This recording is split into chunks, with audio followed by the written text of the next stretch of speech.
જય શ્રી રામ મિત્રો, સુપ્રભાત।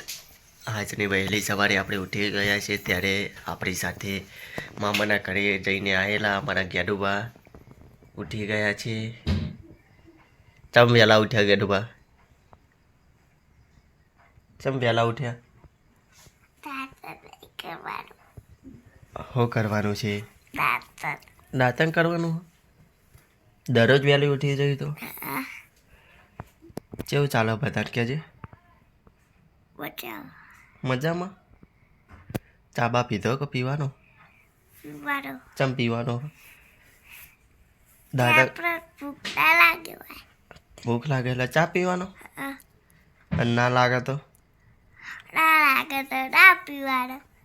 એવું? બાળ મંદિર જવાનું આજ? બાળ મંદિરમાં શું શીખવાનું બેન? અને બીજું?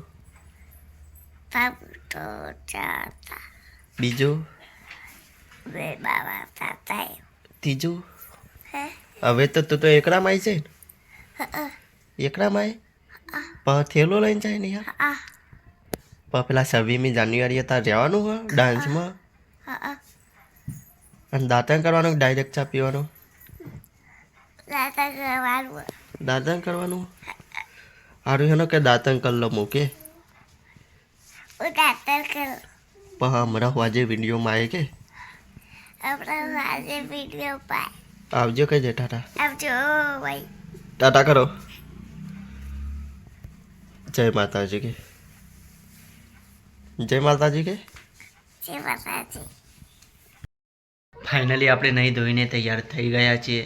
તો નહીં ધોઈને તૈયાર થઈને તો આપણે વિડીયો પણ અપલોડ કરવાનો હતો, પણ જ્યારે સવારે જોયું તો મોબાઈલમાં રિચાર્જ પતી ગયું હતું। તો વિચાર્યું કે ચલો ભાઈ, ખાતામાં તો પૈસા નહોતા તો જઈએ કે રોડે જઈએ, કોઈ દુકાન ખુલ્લી હોય તો ત્યાં રિચાર્જ કરાવી દઈએ, આપણો વિડીયો અપલોડ કરીએ અને પછી બ્લોગ આગળ કન્ટિન્યુ કરીએ। તો વિચાર્યું કે ચલો બ્લોગ સ્ટાર્ટ કરી દઈએ। હેડો તાને આપણે જઈએ રિચાર્જ કરાવવા અને રિચાર્જ કરાવીને પછી આપણો બ્લોગ કન્ટિન્યુ કરીએ અને સાથે સાથે આપણો જે આગળનો બ્લોગ હતો એ અપલોડ કરી દઈએ। તમે ના જોયો હોય તો જઈને જોઈ નાખજો। ફાઇનલી આપણે ઘરે આવી ગયા છીએ। આપણે ગયા હતા રિચાર્જ કરાવવા, કેમ કે આપણા મોબાઈલમાં રિચાર્જ પતી ગયું હતું, વિડીયો પણ અપલોડ કરવાનો હતો તો થોડું લેટ થતું હતું। તો 5 વાગે આપણે નીકળ્યા હતા રિચાર્જ કરાવવા।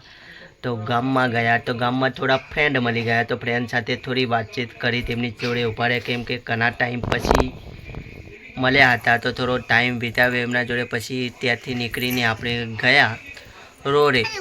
તો જેવા આપણે રોડે ગયા તો રોડે પાછો એક બીજો બહારનો મિત્ર મળી ગયો, તો તેની સાથે થોડી ચર્ચા વર્ચા કરી કે કોલેજ ટાઈમનો મિત્ર હતો, તો ભાઈ વાતચીત કરી પછી આપણે રિચાર્જ કરાવવા ફાઇનલી દુકાને પહોંચી ગયા અને 2 મોબાઈલમાં રિચાર્જ કરાવવાનું હતું, જેમ કે મારામાં પણ પતી ગયું હતું અને મારા પપ્પાનામાં પણ પતી ગયું હતું। તો એ રિચાર્જ કરાવ્યું અને પછી રિચાર્જ કરાવીને આપણે ફાઇનલી પછી દુકાને જઈ રિચાર્જ કરાવી દીધું। અમારા ગેડુબા બાજુમાં વિડીયો બનાવતા હતા અને બહુ બોલ કરતા હતા, તો હરી કાઢીને બૈરામ ચોરી આપણે તો જો એમનું મોઢું થોડું રીસાઈ ગયું, આપણે થોડું બતાવીએ શું થયું ગેડા?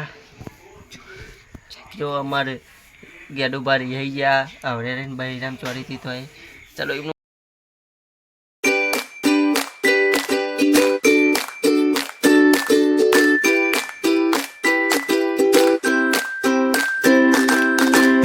તો આપણે રિચાર્જ કરાવીને વિડીયો અપલોડ કરી દીધો છે। તો વિડીયો જોઈ લેજો, ના જોયો હોય અને જોયો હોય તો કેવો લાગે બધી કમેન્ટ કરજો।